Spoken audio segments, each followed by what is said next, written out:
AM 1476 กิโลเฮิรตซ์สถานีวิทยุภาคภาษาชาติพันธุ์แห่งเดียวในประเทศไทยที่มีความทันสมัยเชื่อถือได้สร้างอัตลักษณ์กลุ่มชาติพันธุ์สู่สากล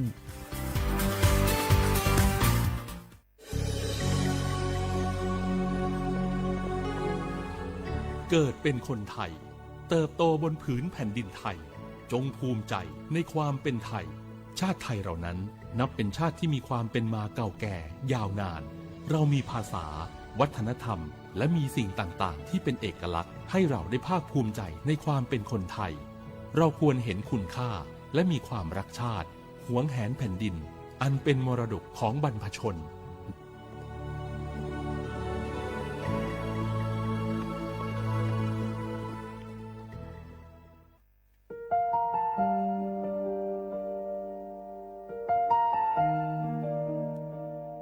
ขอน้อมเกล้าถวายอาลัยสมเด็จพระพันปีหลวงพระแม่แห่งแผ่นดินผู้ทรงเมตตาเหนือเกล้าขอพระองค์เสด็จสู่สวรรคาลัยข้าพระพุทธเจ้า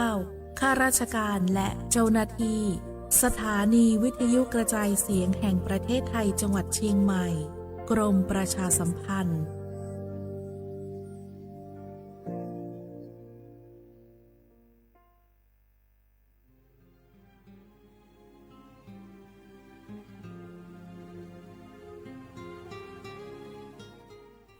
This is a moment of profound grief for the Kingdom of Thailand.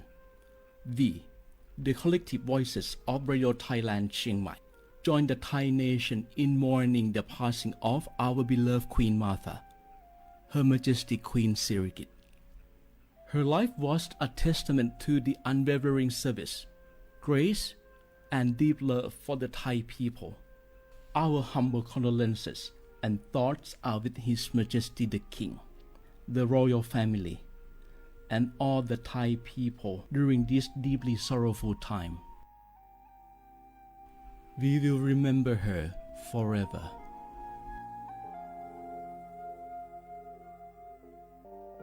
Nga hu la hu ya cho che thoka thai mi gu ve jomo o ilo asa le kai pe vi thapa to nga hu ni ma lu ja vi yo nga hu mi ve o ilo le mi jomo ve o pa lo ge lo muno ma kho lo ko i pe vi yo nga hu te ga le le ka nga hu mi jomo o ilo tha ha vi o kho lo yo tha kha tha ka do no che tu yo nga o to le la hu cho che ve o ta la hu kho pao se ma nakabo phe vi yo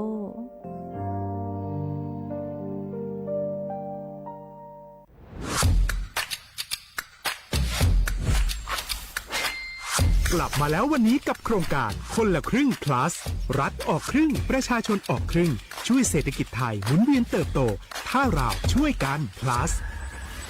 ต่อยอดให้เศรษฐกิจไทยเติบโตอย่างยั่งยืนด้วย5 plus plus ที่ 1 เพิ่มช่วงอายุผู้เข้าร่วมโครงการจาก18ปีเป็น16ปีplus ที่ 2 เพิ่มวงเงินใช้จ่ายจาก150บาทเป็น200บาทเพิ่มพลังซื้อของประชาชนเพื่อกระตุ้นการหมุนเวียนในระบบเศรษฐกิจฐานรากลดภาระค่าครองชีพ plus ที่ 3 เพิ่มสิทธิพิเศษด้วยการดูแลผู้ที่อยู่ในระบบภาษีให้ได้รับสิทธิพิเศษมากขึ้นเพื่อสร้างแรงจูงใจให้ทุกคนร่วมอยู่ในระบบอย่างโปร่งใส plus ที่ 4 เพิ่มโอกาสให้นิติบุคคลขนาดเล็กเข้าร่วมได้ให้ธุรกิจเติบโตเป็นกำลังสำคัญของเศรษฐกิจไทย plus ที่ 5 เพิ่มทักษะใหม่เพื่อพัฒนาให้ร้านค้านำความรู้ใหม่ๆมาช่วยเพิ่มยอดขายลดต้นทุนเรียนรู้เติบโตและปรับตัวไปกับเทคโนโลยีใหม่เพื่อสร้างเศรษฐกิจที่แข็งแกร่งจากคนละครึ่งสู่คนละครึ่ง plus ไม่ว่าจะสั่งข้าวคนละจานชาเขียวคนละแก้วขนมเค้กคนละชิ้นหรือหลายๆชิ้นก็ใช้ส่วนลดได้ทันทีสูงสุดวันละ200บาทแถมใช้กับฟู้ดเดลิเวอรี่ก็ยังได้สำหรับประชาชนไทยอายุ16ปีเป็นต้นไปสมัครรับสิทธิ์ผ่านแอปพลิเคชันเป๋าตังวันที่ 20-26 ตุลาคม 2568สำหรับร้านค้าที่สนใจร่วมโครงการสมัครได้ผ่านแอป ถุงเงินวันที่ 15 ตุลาคมถึง 19 ธันวาคม 2568 แล้วเตรียมพร้อมรับลูกค้าจากทั่วประเทศ เพราะนี่คือโครงการที่คนไทยทุกคนช่วยกัน plus เพื่อให้เศรษฐกิจไทยโตไปพร้อมกัน โครงการคนละครึ่ง plus ดำเนินการภายใต้เป้าหมายที่ชัดเจนของรัฐบาลในความต้องการกระตุ้นเศรษฐกิจลดภาระค่าครองชีพให้ประชาชนและยกระดับศักยภาพผู้ประกอบการไทยให้พร้อมในยุคดิจิทัลโดยยังคงยึดหลักความโปร่งใสตรวจสอบได้และป้องกันการใช้สิทธิที่ผิดวัตถุประสงค์คนละครึ่ง plus เพิ่มพลังเศรษฐกิจไทยพร้อมโตไปด้วยกันเส้นทางสายหมอกที่สวยที่สุดในเมืองแพร่กำลังรอทุกคนไปวิ่งด้วยกันครับทุกก้าวของคุณคือพลังของลมหายใจชวนเพื่อนชวนครอบครัวมาวิ่งฝ่าสายหมอกเพื่อโรงพยาบาลแพร่ในวันอาทิตย์ที่ 7 ธันวาคม 2568 บริเวณลานกิจกรรมหลังวัดพระธาตุช่อแฮมาร่วมกันส่งต่อพลังแห่งความดีเพราะทุกก้าวของคุณช่วยต่อชีวิตให้กับผู้ป่วยในโรงพยาบาลแพร่สมัครได้เลยวันนี้แล้วไปวิ่งด้วยกันในวันอาทิตย์ที่ 7 ธันวาคม 2568 พบกันบริเวณลานกิจกรรมหลังวัดพระธาตุช่อแฮนะครับ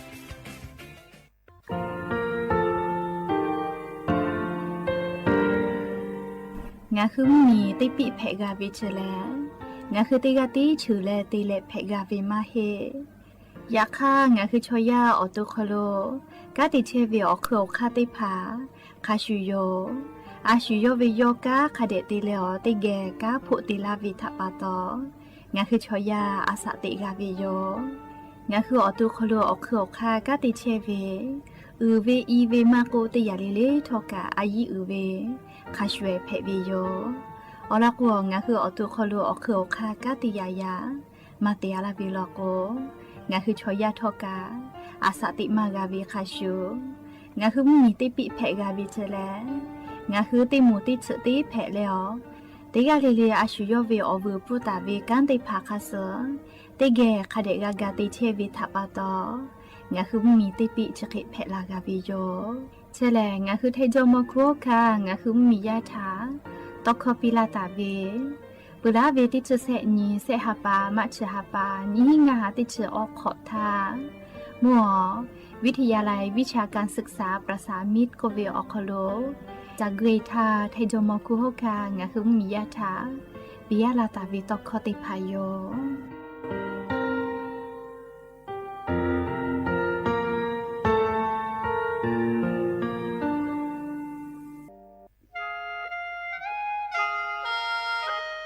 คณะรัฐมนตรีมติจอตาวิคาสนิชกอนิติชหปานิหิงาหาขอชิสขอบิอยาวคโล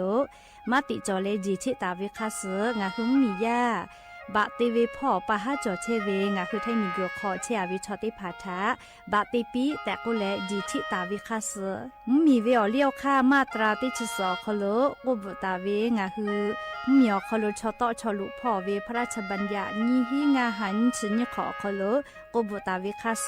ไทยมีกคโลพอลุลาและเชลามอวิชอติภาและทะเบียนประวัติภาคเดเซจอวิชอติภาไทยมีกคโลลุลาตาวิมีเวอเลี้ยวค่ากฎหมายคาสคเดลุลาเลเชเพตูออโปงาคือมีญาติภาษาสถานะคนต่างด้าวเข้าเมืองโดยชอบกฎหมายก็วิบะติภาติปีแต่ก็แลจิชิตาวิโยเปิดตาแลมาตราสืทวิอคโลกกบุตาเวพระราชบัญญัติสัญชาตินีหิงาหาหิขออคโลกกบุตาวิแลงาคือไทยมีกคโลปอวิชอไม่กะอปออิติภาไทยมีกคโลเชมอและทะเบียนประวัติอคโลบะมาโจเฮวิกาญาติภาแลสัญชาติไทยติภาลอเพวิเจ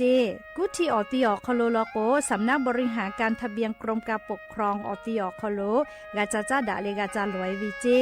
ออกาญูเวตันจาวติภาแลนี่คือทะเบียนประวัติคาสอเภอซานาอคโลอาจุยากาติเวอญอยาอคโลจาลอยเพวิเจนี่ชกอนิติชหปานิหิงาหาขอชกอขออุสจิแม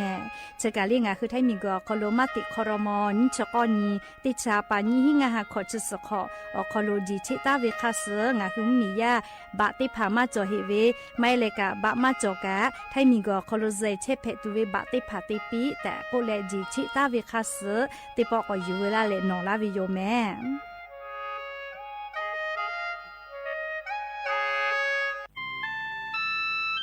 งาคือเจ้าวัดจิ้งใหม่ออกข้อต่อคืออติออกคอโลโฆษณาติผาคือกาเวลโกจ้าดาลาเพวิโยอลโก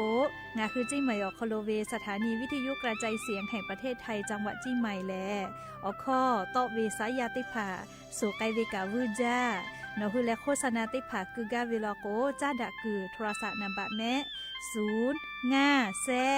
นี่4ขอ0ขอฮีไม่เฮเลกะ0ก้อนี่อ้อขอฮีง่า4ก้อ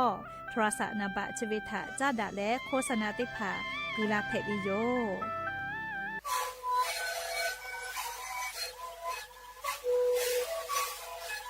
ชีวิตคือหนูคือยาแก้เชื้อวีออกข้อชีแล้วและหูข้อต่อตัวออกทีจังหวัดที่ไหนเอ็มนาบาเต็งที่โอหาสุจิขอจิโรเฮเต็งเลงหลอกเอาพ่อออยาแก้เชื้อนาลีและเต็งชิ้นนาลีและเผื่อไปออยาที่นาลีที่แต่และพ่อหนูชาพยาเต็งเลและหูข้อก็เชื้อวี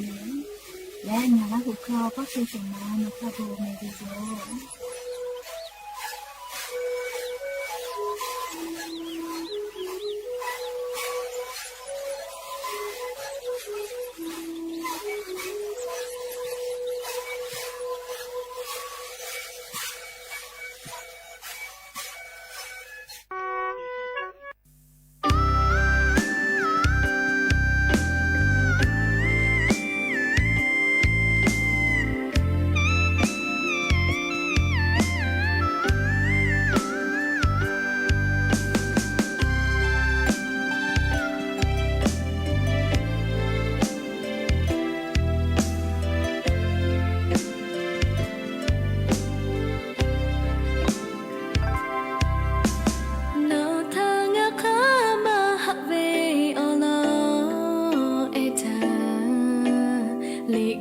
ชิเตปุตะกามาดากายาลาเวเมกุทัตโตงามาชิบา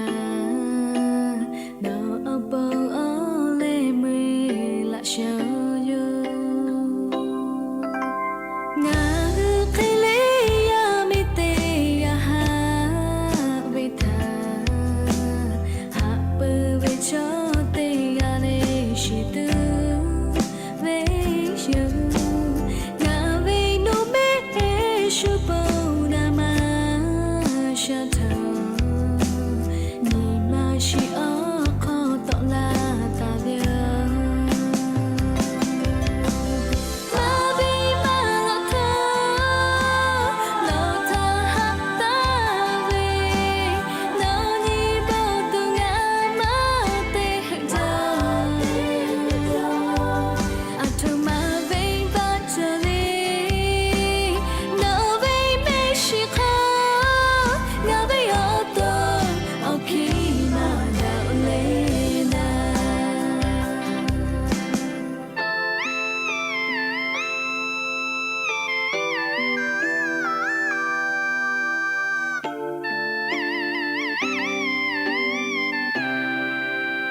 โม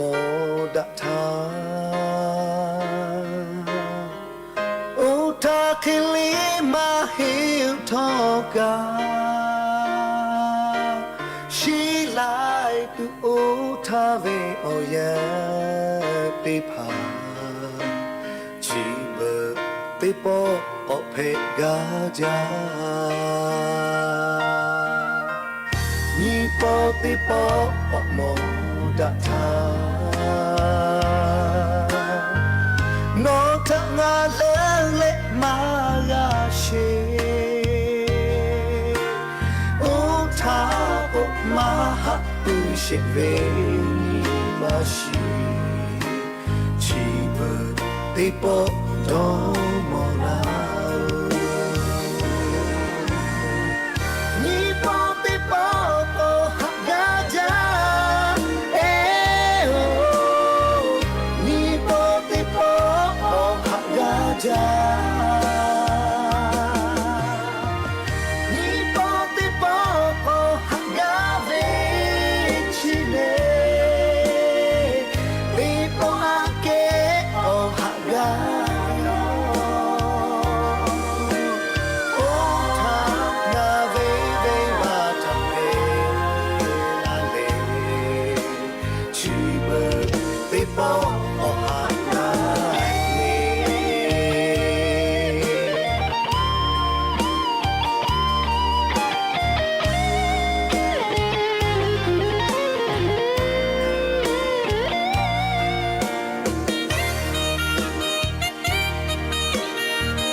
ติโปโอโมดะทาโนทะงาเลเลมายาเชโอทาโอมาฮะตุเชเวมาชีชีเบติโปโตโมนา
หาหล่อๆเวลิขอไอปีนี่ปุอยู่เวลาแล้วออลเปอร์ไรกาอบุดาเจ้าขลงอ่ะคือราหุยาติกาเลชาพอแลหาอยู่ลาวิโยแม่ออลเปอร์ติปุแลหนูแม่ก็เวลิขอเพวิโยนี่ปุติปุลโกเลนี่ปอติปอกมดากาก็เวซาลูก็นี่ลิกาตาวิลิขอปีเพวิโย ฮาวิอวิอนี่ละหุยาเขาพ่อเชพ่อรู้เชตาวีคักให้เพชเชลีนะติกาลิลิกาจ้าแม่ดอแม่ซุแม่กาแม่ฮาเลดอซาเชอเลนะเชเดเจวิอยากะลิงาคือไทมิกอคอโลแลมุยิขอยาปืตาเลมุกะวิอยาคอโลลุลาปืวิทัปปะตองาคือติกาเลทอกามกะเสมาคัสปอตอลาตาเวอานาอากอติพัฒนี่คือตอดะและปูกากะกิตัวโปติกาเลกาอาชุยอตุยอยกะทะคะเดญหาซาดักอิสิแมอลอโกเชซาจอซาปุเวอพุชเลคะจาแมพุชเซยูวมากาเวอจึเพวิโยเจราปะตองาคือติกาเลกาเชซาจอซากะตัวโปจาเวดอวิเชวิจอเวเตเจเลพอกาอายีอยู่และอาชุยอตุยอยกะทะคะเดญหาซาดักอิสิแมและยันยเวอยากาชริซอคโลกาตาติเวอลอเปตินเพวิโยยันยแลมติชเตหาปาโนวิบาหาปาคโลยันยิติชนิกาปุวิโยแมและเลจะขอทอกาญิฮีนิชงาขอสุขอฮาวิอวิอเนระหุยาติเผาเตนิเลมุลกอวิอยาเตชเตนาลิตาเลอซาอุมุลกอเตชนาลิทักกายเตนิเลงาหุลาหุคอไรกาอบุดาเจ้าคอโลตอไกเชวิโยวิทยุเรดิโอ AM ติฮิวออฮัสชิคกิโลเฮิร์ตเตไลพองาหุลาหุคอไรกาอบุดาเจ้าคอโลตอไกเชวิโยปุตาเลกาเลียนิพอติพอ Facebook Fanpage สวทเชียงใหม่ AM 1476พ่อกาไลฟ์สดติดต่อไกเชียวอวิอนีละหุยาติภาติแกละหุคอพอนาเลนี่คือละหุชอจิตาโอกาปีดักไกแพวิยอมและยันยิมละกอวิอยาคโลกาชริซอคโลงาคือกาตาติวิออลอเปตินแพวิทาปาตอดาวิทาดอเลดาวิทาเตวิลโกดาวิเลฮาเลดอซาวิออโบเชซาจอซาปุวิออโบติผานี่คือกาตุโยเลชอยาชอนี่คือคาเคเตโกโอเคกาวิเจจะราปตอลีดาวิออโบทาคือกาวิลโกดาวิทาดอเลดาวิออเจติผาทานี่คือกาจุจาติวิโยแม่เตนิเปตินีเตสเปเตสเตฮาปาเปเตฮาปานาลีออยาเนียวฮาปุไกวิไวจาแม่นิเสเลเชลาลอกอนี่คือสุดามือดาวิชอติภากาติกาปุติกาเลียอาสะเลไกปุวิโยปอลาวิอเนียวฮางาคือสิเพโกทอกาอาสะเลไกตุวิอเนียวฮานี่คือมาชีวิตปะตออาสาติเชวิอยาคโลลิงาคือกาตาวินาลิออยาจะได้พาเลออพุคาจาวิอจือเพวิโยแม่ยก็ยะนิงาคือราหุยาดอวิอจือได้พามากาติหิวิจอลาเลไว้จาแม่นิเสเลนิฮินิชงาขออคโลกาจะได้คือละกัวเตชเตหาปาเกา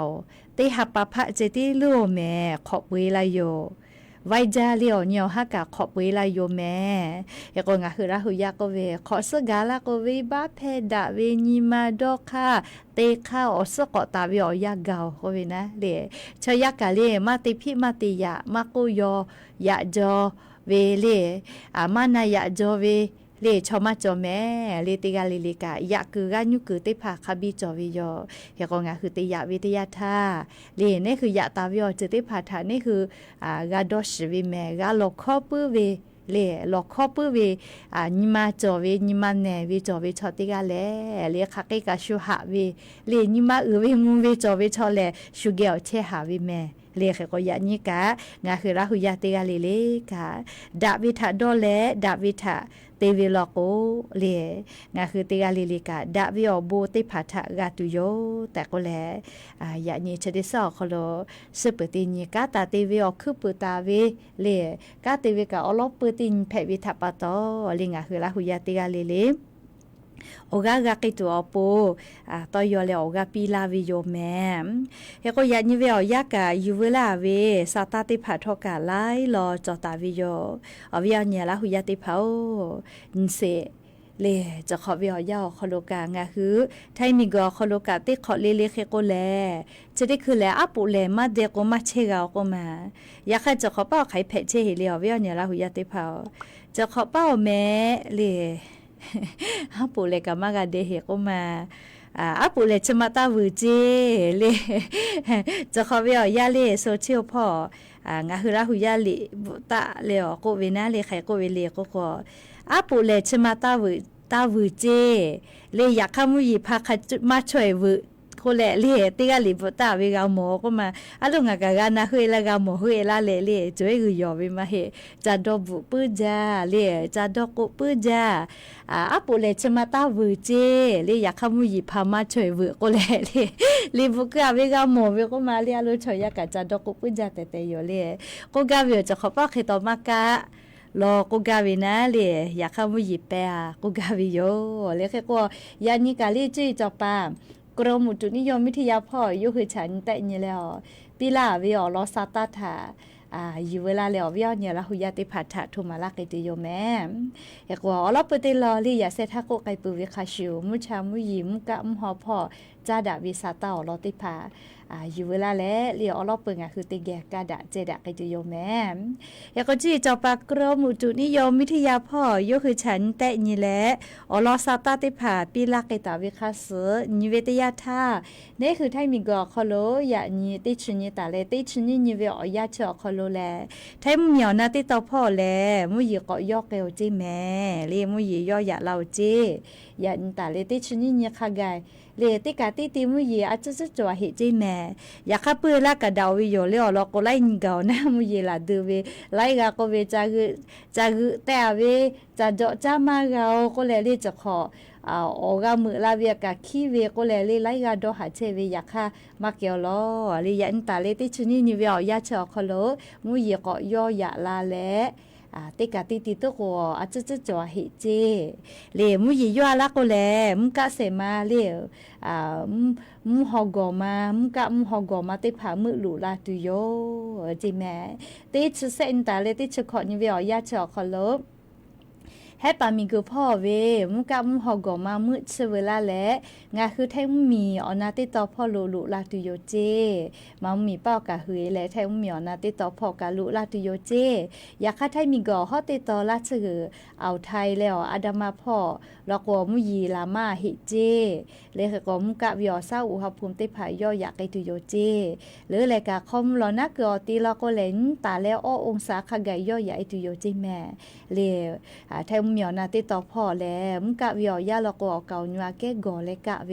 แท้เหมียวนาติตอเลภาคอีสานพ่อแม่เรียกว่าจะเข้าเป้ากะลิกาลาตุเวติชุเซนตาเลติชุขอนิเวอยาคอโลแลมุกะวิมฮอกอมากาลาโยเจอาปุแลวูแต่เวมากะเดตุก็มาฮิลอเลกากะเดตุโยเฮเลกาเดตุสิเฮแม่เรียกก็ติกาเลกายิจาเวเลเชซาจอซาพ่อเวแม่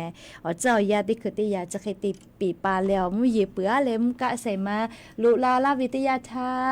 เลเชหาจอหางไงเวอานากาไลจือแพะโตลาวิแม่เรียกก็งาคือรักหุยาติภาติกาเลกานาเลจะได้เจอเวียวยาวคโลเชซาจอซาปุตตัวปูนะเรียอาชุยอตัวยอยากาทักกะคะแดนหาซาดักไอเสแม่เฮกว่าไล่กานันข้อจอตุโยเฮเลยาเหนียวแทมเหมียวนาติต่อพอมุยขันยี่เปอร์เซ็นต์จัวเฮเลก็ยาเหนียวติฮาเวียออด10%จัวเฮจิแม่เลยเฮกว่าเผื่อละเป้าเราก็เลยย่อยตุลอแม่เลยอยากให้ยาซ่อมซ่อพอติฮาเวียออด10%จ่อเฮเจออด10%จ่อตาวิออติติผาจังหวัดเมฮอซอจีใหม่จีให้ลำพูนลำปาพะเยาและจังหวัดตากติต่อพอเจเผื่อเราก็เลยมุกะวิมฮอกอมาซาลุลาและเลเตตาเลเซองศาขะไกย่อใหญ่ตุโยเจเฮก็เกาญูกันญาญกว่านะมุยติผาติกาติติอาจะจัวเหลียจะจัวมาเวลไทมิงก็ฮอติต่อ10%ตาเลขอ10%ลอแม่เลจกะยะนิมลอก็เวลยาวคโลเลจุจอปากรมอุตุนิยมวิทยาพ่อยกคือฉันแต่นี่แล้วปีลาไกตาวิซาตาติผาอยู่เวลาแล้วลิงอ่ะคือเวียเนี่ยละหุยาติผาทะจะเคชลักกะลาวิโยแม่ก็จ้าเลยกะเลโครงการคนละครึ่ง plus เอาลอกาเกษาเลยเอาเวียเนี่ยละหุยาติเผาโครงการคนละครึ่ง plus วิชื่อลากาวิอมอคโลวิกาวิชอติผาติป่อยกามากาเยหิวิจอลีนะจอล่าโ คนละครึ่ง plus เลยติป้อยกับมากายเยหิวิชจอล่ามากายเยหิวิชจอแล้วก็หาเยแม่สอแลเลยติชตินี้ติชติหาเป่าคโลโครงการคนละครึ่ง plus อคโลလေမာယေဝေလေမာယေတိပွိုက်ကမဖော်ယေဟေဝေချတိဖာလေလေတိချတိညူစောလေချတိဟာပေါခဒနောဟုဟာမာယေဝေလကိုယူခောဟေဝေเจเรากะอยู่ขอวิแม่လေจะดาปะตอလေงาหุระหุยาคนละครึ่ง plus กะวิชติภามากะเยเหวิจอวิลโกလေมากะเยเหวิจอวิลโกยะนี้หะเยแม่ลิซอลโกโนคือแลมาพอเยวิลโกติปอยกะมาพอเยวิลโกแลอยู่ขอวิเจยะค่ะเยจอวิชติภาลโกเคตอตะกีเยอลโกจะขอปืนทักขะไกเยกะวิแม่ติชุญิหะปะขะไกขันบาเลือเฮเลอเวียเนี่ยละหุยานี่บาตาเลนี่อหาบาเลือวิชอจอเฮลาจอเฮลก็หาเยแม่เลงาตุกติไผติลัวลอเลเยปื้จาจากเวมากาปื้เยเวกเวปื้จาเลหาปาติมาปุยกาอโลติหิพะติลัวลอแม่เลอเวียเนี่ยละหุยาขามาเลือเฮเล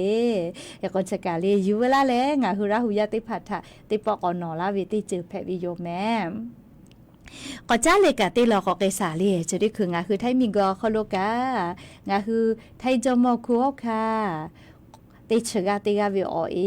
เลียอาสาแลไกเปเวสมเด็จพระพันปีหลวงอาสาแลไกเปเวทัปปะตองาคือไทยมีกอคโลกาจะได้คือวิโอยาแลนิมาลูแลดอหากะหาวิโอยาคโลเชตาวิโยแม่เลนิมาลูแลดอหากะหาวิโอยาคโลเชตาวิโยเคก็งาคือละหุยาติผาทอกาเลงาคือฮาเลฮากาเปียวป้อยเลเตวิอเจติผาจอเวลอกกาจอหลอคือลอยนี่แหละติแม่เลมายอมายาเวอเจติผาตาติแม่เลอลอกงาคือไทยมีกอคโลเชตาวิทัปปะตองาคือละหุยากะมีเวอเลี้ยวค่าแต่ตาวิติผาฐานาอยู่เวอคโลกากะเตวิแม่เลขกว่านิเวตยาธานี่คือละหุยากะสมเด็จพระพันปีหลวงเลไมกะไทยจอมคัวคามากอกาติกาเลปุระตะไทยออาสติเชวิอยาคโลนี่คือมียาโปกาติลาเวกาคือจาเวจอมคัวคามาติกายอและมียาโปกาจูจาเลติปื้อจาเวจอมมาติกาเพวิโยเลอเวียเนี่ยละหุยาติพามไลกาเลจอมคัวคามาเวอบุทปะตอยาปะยามีหูกาเวติผาลโกจีมายิติผาปีกาเวเลอลโกงาคือละหูมาติผาพุจากากืออคาติผานะเลมีจอมคัวคามากอกาติกาเลยองาคือละมือเลละมือเตแลมีจอมคัวคามาทาสูปีเวเลติขอติปอญิปอฟูฟูกอลาวิแมเลนอติมากกามาวินะติผาผาลโกบุดาวินะเลมีจอมคัวคามาพุชมามาฟูกอลาวิกาจอเวเลขก็เชกางาคือขอยาลอยายามีมาติผาพุจากาตุอโปกาปีลาฟูกากืออคาติผาปีลาเวเลเชกามีจอมคัวคามาเวกอกาติกาเวอบุโยแม่เลขก็จะได้คือย่ออาสาและไกปุเวอยาแผและนี่คือไทยมีกอคโลกาญิมาอตอคาไก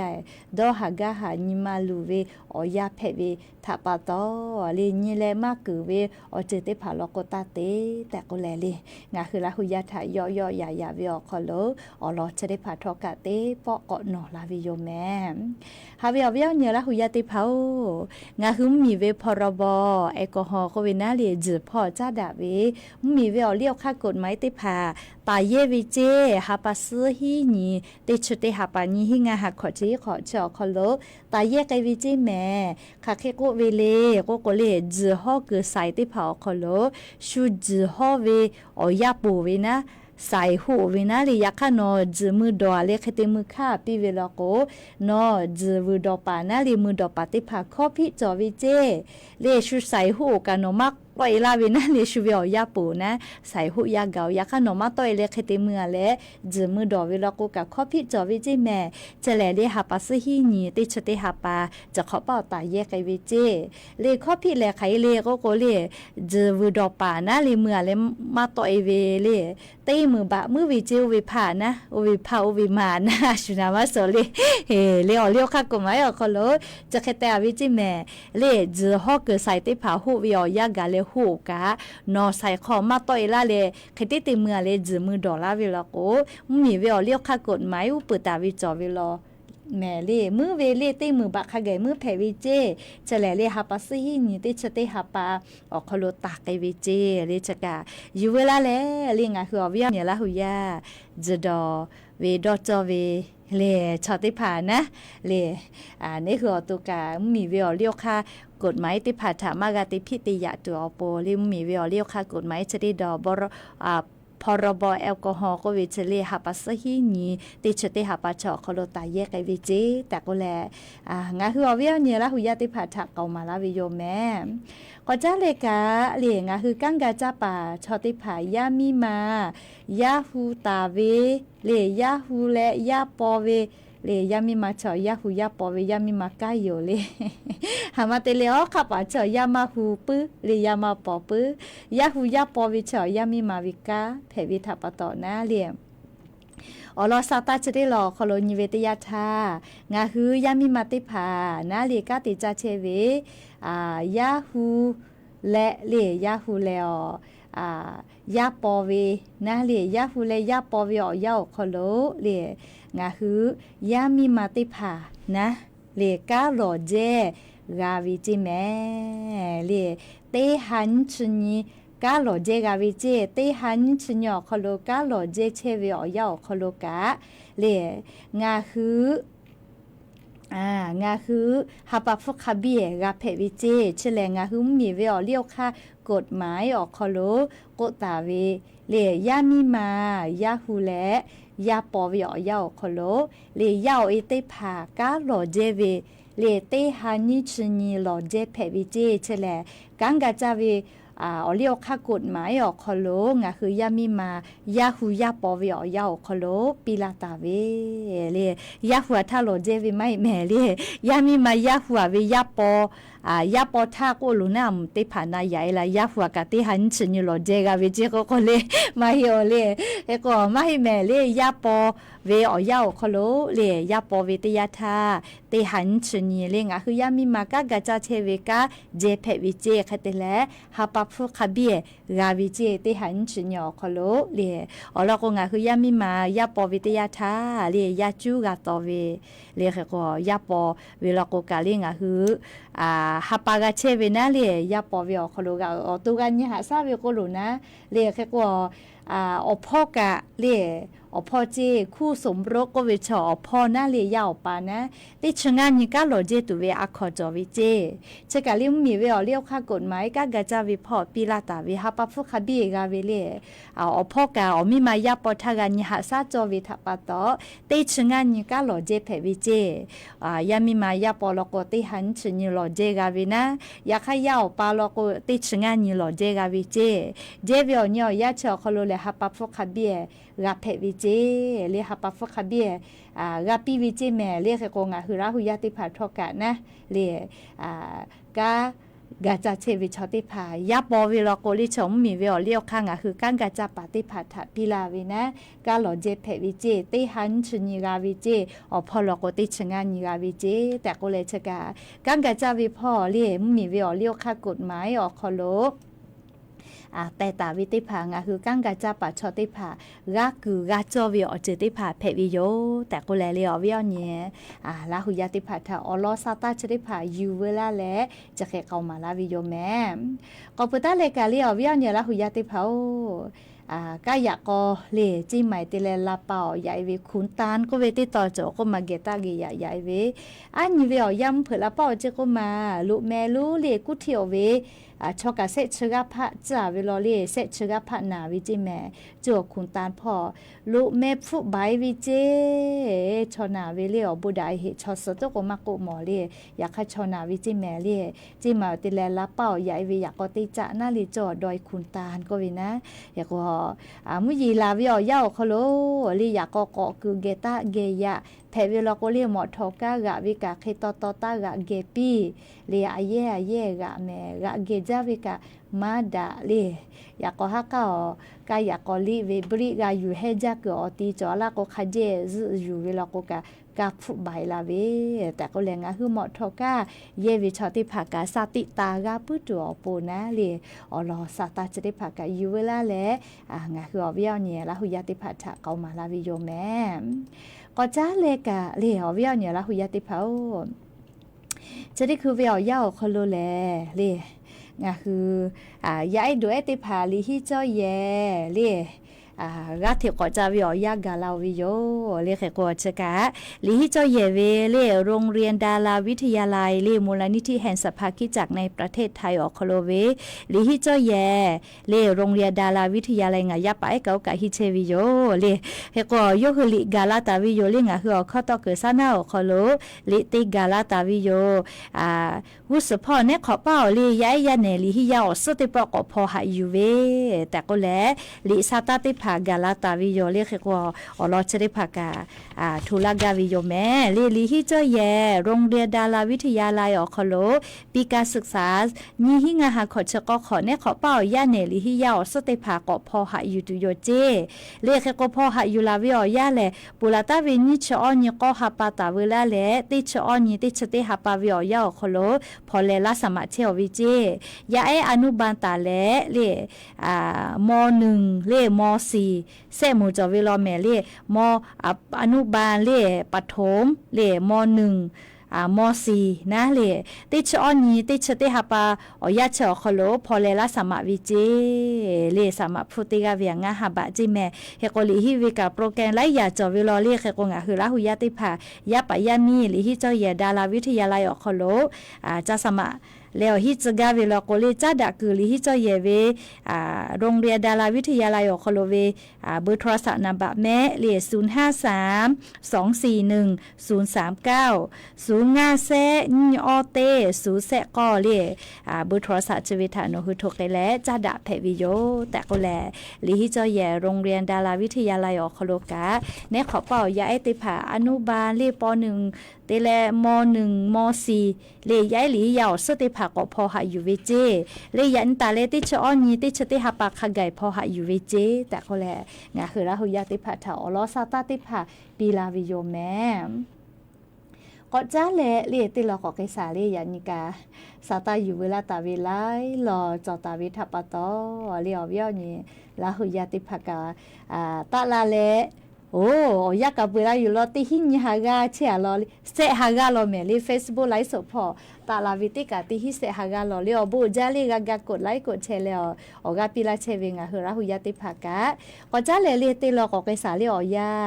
ก็วิอฟุกขจาวิทัปตอนนะลีกากะยิวิโยเฮก็เนี่ยขอเป้าเลติหาปาจันวริหาปานี้งาหาขอชะก็ขอตาลุยเวลาก็แลงาคือมอฮจาเชเวออนไลน์พ่อกาเลภาษีตาก็ไกวิเจอบามีพ่อลุยูโลลาตาวิมอเตบะวิอากาตาก็ไกตุโยเจแมลีภาษีนำเข้าก็เวนะเลกรมศุลกากรพ่อลอซาตาปีต่อลาเวแลเนี่ยขอเป้าแลออนไลน์พ่อมอฮจาเชเวอบามีพ่อลุยูโลลาตาวิชติภาทาเตบะพุทธคไกกาภาษีตาก็ไกตุโยเจเลี้ยวเคติก็เวลาก็เตขอเวียลิงคือไทยมีก็คโลมีวิพูรักก็คติภาจอมาลาวิเจอาลาเคเซฮิลาเครัตุลอจิแม่เรียกก่อนเนี่ยขอเป้าแลงาคือไทยมีก็คโลเลยอบามีเวมอติภาลุลาตาเวติภาอลอติบะทักไกกาลีติปิเลภาษีตาก็ไกตุโยเจแต่ก็แลหอเวียเนี่ยละหุยาติภาถาอลอซาตาติภากาลาวิโยเลจกะยูเวลาแลงาคือละหุยาติภาถาก็มาลาวิโยแม่เอกว่าชะดิคือเลคอมเมนต์วันสาลิงาคือละหุยาลิบุลาเวใครก็บุลาลินาเลติปุญญานิกาวินะเลเมาเว กับตัวหาที่เฟื่อเราหมอก็มาเลยยันยังไขไกลเลยเขาคนหล่อคนพอมุชาเลยเราล่ะบ้าเราล่ะจิหมายกว่ามุชาตัวกว่ามาเลยด่าให้เรียกต่ออยากฆ่ากาบ้านแหล่เพะเรานะเลยบ้านแหล่เพะเราเรียกว่ามาพดักให้ทาลีสติเตลอเปียลากาเวชุดคือฮิเลฮิจ้าปาเตผากาลีฮิเลฮิจ้ากาเกตุเวออกค่าเตผากาที่จอเราจิแม่เลยนี่คือโยวิจุยกวยกะเมียแล้วก็ยกกะจุยเตค่าก็จอเลยมียากเกี่ยวฮิจ้าลาวิเจก็มาเฮก็งาคืออาหุยาเตผาสติเตแม่พุจาทักก็จะหาจ้าชูฮิเลฮิจ้าไกบีจ้าไกลาเวลก็ติคือติแม่เลยเฮก็สติเตเจชุดคือฮิเลฮิจ้าปาเตผามียากเกี่ยวก็ลูลาเลยฮิจ้าเวเตค่าก็จอลาวิแลโนคือเวียโนเวียเยกาชอนัชยอซาวินาจาเวยาคานนัชพุชจะเคมาฮาอโลกาคือเฮวิโอเคไทยเลโมเลกาผัตตาเวก็เลกาผีกาหาซาเวก็เลฟอลใช่ไหมกาคือเฮวิก็เลจะเคสยอเวกาติปาก็เลโมก็เลโทรศัพท์ติพาตีลาวิเจเชเลฮิเลฮิจาปาจิเมลิฟอลฮาวก็ลาวิชอนาเลตาติเจเลนี่คือเยกาคชอติพาโทรศัพท์ฮัจดันเสรีชุเลียวน่าจะยอติลาวิแมโนเวยาเลสยอซาวิอุปติเหตุแผลและหอบผัตตาฉุเจอขอเชเวเฮก็ยอกาผัตตาใหญ่เจอแลรีบฟูอลอกาเกลือละเหเวก็เลยจะเคติลาวิแล้วก็ตาอยู่ที่แม่เลชกาฮิเลฮิจ้าเปาข้าก็จอลาวิติคาเจเลติผาแล้วก็ชีเอกเวนะเฮก็ฟูฮะจอวิกะฮะอูปีฮิเวเลก็จอลาทาเวฮิเลฮิจ้าปาเวียกูปีไกเวลเจเฮก็งาฮึติกาเลกะสติตะแม่แต่ก็แลเลี้ยวเลยมือมาผัดดักไอเหตุท่านะเลี้ยวรอสตาจะได้ผักกะอยู่เวลาแล้วสติเปียลาวิโยแม่เฮก็เลยยะนีมุหลอกก็วิอยาอยู่เวลาตาเวสตาติผาแลจะใครไม่จะที่โยเลลุลาแล้วโอกาปิลาเชเวเตกาเลลิกาอบูจ้าแม่เตกาเตไลเตกาเตแชเตกาเตคอมเมนต์เลกดไลค์กดแชร์เตแล้วโอกาปิลาเชเวเตกาเลลิอบูจ้าแล้วก็ยันยิมหลอกก็วิอยาคโลเตกาเลลิกาจ้าแม่ดอแม่เชซาจอซาฮาเลดอซาปิแม่เตกาเลดาเวกาตาตีวิอลอปืติญอคโลเลดาวิอญอฮะแพปิเลติกาเลกาอเลมือลิขอพอลาตุเวอากุฮาเลติกาเลอบูจาแม่กาตาตีวิอลอปืติญอคโลเลดาวิอญอฮะเลติกา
เ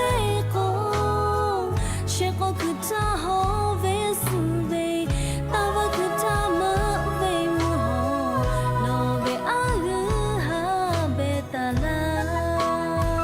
lo na ni ya she ka ta le sha du wa na ga da a le shu ka shu du fu la to tu ta ka te le te chui hở da che a no nga ni ya she ka ta le sha du wa ออกจากฟิลิปปินส์และมุ่งหน้าไปยังทะเลจีนใต้ ขณะที่ประชาชนมากกว่า 1,400,000 คนต้องอพยพไปยังพื้นที่ปลอดภัย การกีฬาแห่งประเทศไทยพอใจสมรรถภาพทัพนักกีฬาไทย มีความแข็งแกร่งก่อนแข่งขันซีเกม 1 เดือน ต่อไปเป็นรายละเอียดของข่าว กรมการศาสนาร่วมกับองค์การ5ศาสนาร่วมจัดกิจกรรมน้อมรำลึกในพระมหากรุณาธิคุณสมเด็จพระนางเจ้าสิริกิติ์พระบรมราชินีนาถพระบรมราชชนนีพันปีหลวงนายชัยพลสุขเอี่ยมอธิบดีกรมการศาสนากล่าวว่ากรมการศาสนาได้รับมอบหมายให้ปฏิบัติหน้าที่ร่วมกับสำนักพระราชวังในพระราชพิธีทรงบำเพ็ญพระราชกุศลพระพิธีธรรมสวดพระอภิธรรมถวายพระราชกุศลแด่สมเด็จพระนางเจ้าสิริกิติ์พระบรมราชินีนาถพระบรมราชชนนีพันปีหลวงณพระที่นั่งดุสิตมหาปราสาทในพระบรมมหาราชวังโดยทุกวันจะปฏิบัติหน้าที่นิมนต์พระสงฆ์วันละ4 สำรับสวดพระอภิธรรมตลอดทั้งวันตั้งแต่เวลา 7 นาฬิกาถึงเวลา 21 นาฬิการวมทั้งประสานกับองค์การทางศาสนา5ศาสนาในการจัดพิธีตามหลักศาสนาบัญญัติของแต่ละศาสนาโดยทุกศาสนาได้ออกแนวทางปฏิบัติการร่วมน้อมแสดงความอาลัยรวมทั้งเผยแพร่พระราช